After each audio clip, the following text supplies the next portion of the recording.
Collar ہمارے پاس موجود ہے. ہیلو السلام علیکم. وعلیکم السلام. جی کون بات کر رہی ہیں؟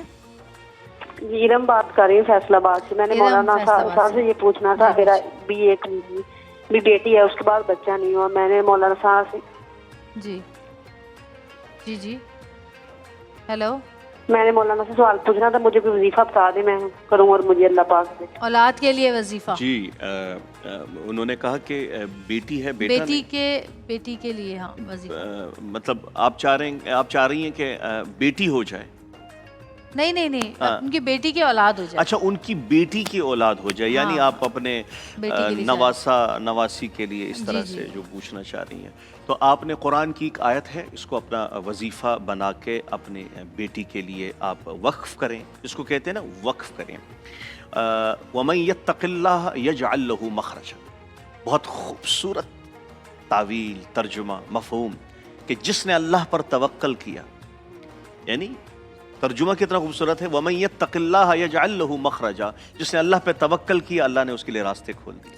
تو انشاءاللہ العزیز آپ اس وظیفوں کو معمول بنائیں. کم از کم 313 دفعہ آپ اس وظیفے کا اہتمام کریں, پڑھ کے اپنی بیٹی کو آپ وقف بھی کریں, انہیں بھی کہیں کہ آپ اس کو پڑھا کریں.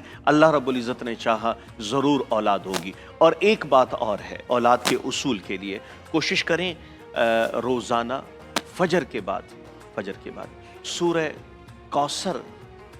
کوثر آپ 11 دفعہ اول و آخر درود شریف کے ساتھ میاں بیوی دونوں پڑھیں, پانی پہ دم کریں اور پئیں. انشاءاللہ اللہ تعالیٰ صاحب اولاد. صحیح. کالر ہمارے ساتھ موجود ہیں. ہیلو السلام علیکم. جی وعلیکم السلام. میں مولانا سے بات کروا دیں گی آپ بیٹا؟ جی آپ بات کیجیے, وہ بیٹھے ہیں. آپ کون بات کری, نام بتائیے. میں بشرا فیصل آباد سے بات کر رہی ہوں. جی فیصل آباد سے بشرا. جی کیا حال, کیسی ہیں آپ؟ الحمدللہ اللہ کا احسان. جی پوچھیے. میں فیصل آباد سے بات کر رہی ہوں, جویریہ. جی سن لیا ہم نے, آپ سوال پوچھیں.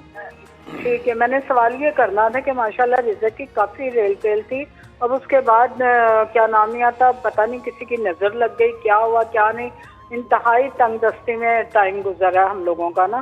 تو میں نے مولانا صاحب آپ سے پوچھنا تھا کہ کوئی وظیفہ بتا دیں مجھے تاکہ میں اس پہ کچھ عمل کروں. رزق کی تنگی.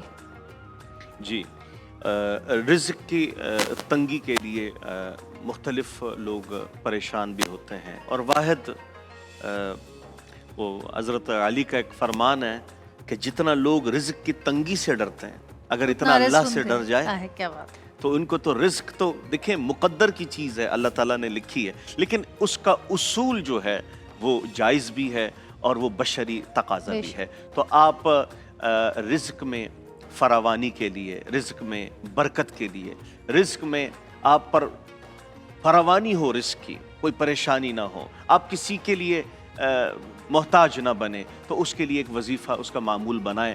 الیس اللہ بکاف عبدا.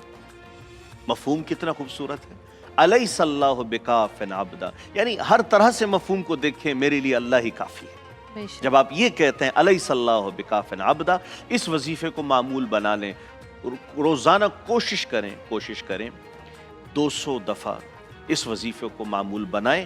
انشاءاللہ العزیز رزق کے مسئلے ضرور حل ہوں گے. اللہ. اور میرا بھی ایک آزمایا ہوا ہے وظیفہ, میں نے کہیں کسی کتاب میں ہی پڑھا تھا, سورہ کہف کا.